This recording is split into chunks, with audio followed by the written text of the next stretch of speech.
Olá pessoal, tudo bem? A graça e a paz de Jesus nesse dia maravilhoso que Deus preparou para nós, né? Estamos gravando, na verdade, aqui à noite, mas graças a Deus por isso, Deus tem uma palavra maravilhosa para o seu coração. Nosso tema de hoje é libertação e as provas.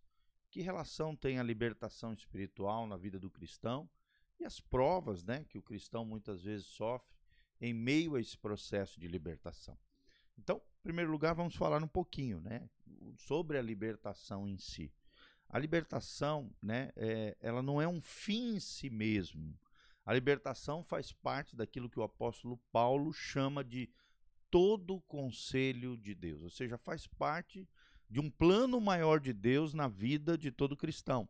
A santificação, ela tem várias facetas, várias características, e a libertação é apenas uma delas. Libertação não é tudo, é apenas parte de um processo de Deus na vida de um cristão. É apenas o aspecto inicial desse processo lindo que a Bíblia chama de santificação. É aquilo que elimina, né, as contaminações contraídas durante a nossa escravidão no Egito. E aqui o Egito é um símbolo da vida antes de Jesus, a vida mundana, a vida equivocada que nós vivíamos antes de Jesus de Nazaré. Lidando, claro, também com todo tipo de serviço formal ou informal que prestamos aos demônios, ou seja, as legalidades que foram dadas aos demônios através de erros e falhas morais, espirituais, né, os pecados de maneira geral da vida da pessoa, tá bom? Isso acaba alargando o caminho para uma vida crescente de fé e de obediência, ou seja, a libertação é aquilo que abençoa o crente na sua caminhada cristã de fé e de obediência. Olha só essas duas palavrinhas, fé e obediência, são duas colunas dorsais, né, do cristianismo, da vida cristã. Porém, sempre que a libertação não leva a posições de obediência, o processo de ajuda torna-se viciante e doentio. Ou seja, se a pessoa não está disposta a obedecer a palavra de Deus e abandonar aquela prática equivocada que gera legalidade para que haja infiltração maligna na vida da pessoa, nós não temos como ajudar aquela pessoa. A libertação que não leva à obediência, ela é sempre desastrosa, tornando-se sempre incompleta e perigosamente reversível, ou seja, às vezes o estado espiritual daquela pessoa acaba se tornando pior, porque ela não se dispõe a se arrepender de erros e falhas, pecados, e também não se dispõe a obedecer a palavra de Deus, aos princípios e valores do reino de Deus. Olha o que diz a palavra de Deus aqui em 2 Coríntios 10, de 3 a 6. 2 Coríntios 10, de 3 a 6. O texto sagrado diz: porque embora andando na carne, não militamos segundo a carne, pois as armas da nossa milícia não são carnais, mas poderosas em Deus para demolição de fortalezas, derribando raciocínios e toda altivez que se ergue contra o conhecimento de Deus, e levando cativo todo pensamento à obediência a Cristo, e estando prontos para vingar toda desobediência, quando for cumprida a vossa obediência. Então presta atenção, principalmente no final, quando for cumprida toda a vossa obediência, é que Deus há de fazer todo esse processo, né, toda essa libertação plena e completa na vida do cristão. É o processo da cruz, né? É a cruz agindo, libertando o cativo, curando e sarando o ferido de alma. Então, a consumação de uma vida vitoriosa só se dá quando se constrói um caráter de obediência em relação às áreas de derrota que sofrem um processo de libertação. Isso me chama muita atenção. Caráter de obediência. Será que você é um cristão que tem um caráter de obediência? Quando Deus olha para você lá do céu, será que ele vê em você alguém que tem caráter de obediência? Está disposto a viver uma vida de fé e caráter de obediência? Esse é o auge, queridos, da batalha espiritual, onde consolidamos em nossa vida a vitória de Jesus, a vitória da cruz. Todo o processo de libertação que não responsabiliza a pessoa a reverter o ciclo de desobediência não atingiu a plenitude bíblica que precisa ser atingida através da obediência, tá bom? Então, a obediência aqui, amados, é chave para uma libertação genuína. Um caráter de obediência deve ser desenvolvido em todo verdadeiro cristão que realmente quer ser liberto de todas as infiltrações malignas e embaraços do passado, o que nós chamamos aqui de Egito, tá bom?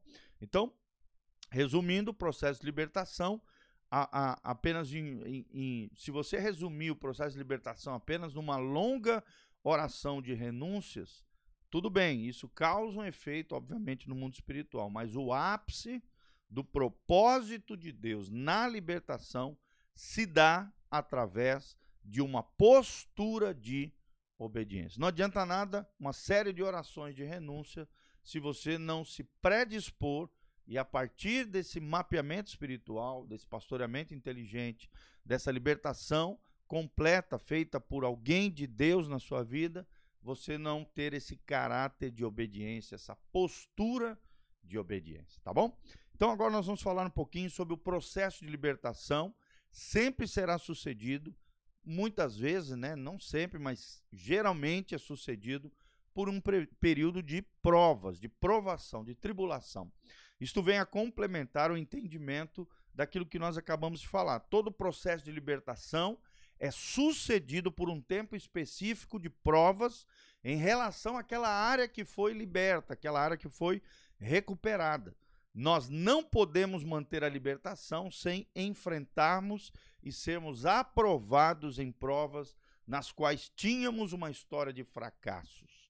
Pessoas provadas e aprovadas são transformadas. Vou repetir, pessoas provadas e aprovadas são transformadas verdadeiramente. Então não existe santidade de caráter sem provação espiritual. É necessário exercitarmos voluntariamente a nossa escolha, né, a nossa vontade, optando pela santidade de Deus. E como é que está a santidade de Deus na sua vida, meu irmão? Será que você tem vivido uma vida de consagração e santidade?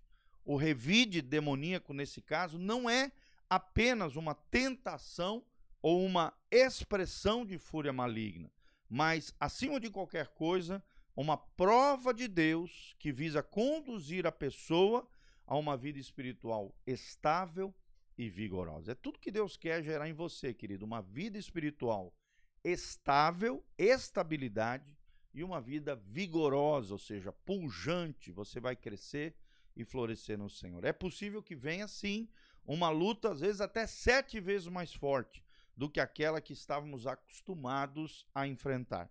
Jesus alertou sobre a possibilidade de o espírito desalojado voltar com 7 espíritos piores que ele para um ataque de impacto contra nossas vidas em uma tentativa desesperada de tentar recuperar o território que ele perdeu, que o diabo perdeu, que o inimigo perdeu.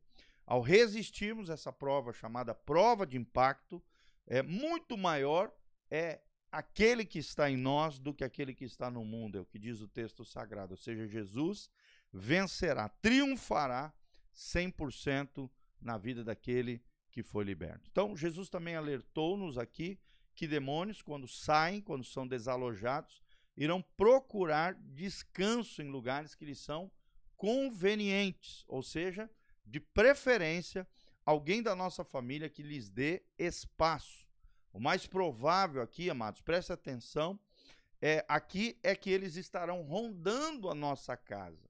E a nossa casa aqui simboliza a nossa geração, os nossos filhos, né, os nossos entes queridos, de onde terão uma base estratégica, muitas vezes, para o contra-ataque contra a nossa vida. Então é interessante e até notório, né, que muitos de nós, ao nos convertermos e experimentarmos uma medida de libertação que Jesus oferece para nós, passamos a ser fortemente resistidos e até mesmo afrontados por entes queridos e familiares. Por isso Jesus disse que os nossos inimigos seriam muitas vezes aqueles da própria família.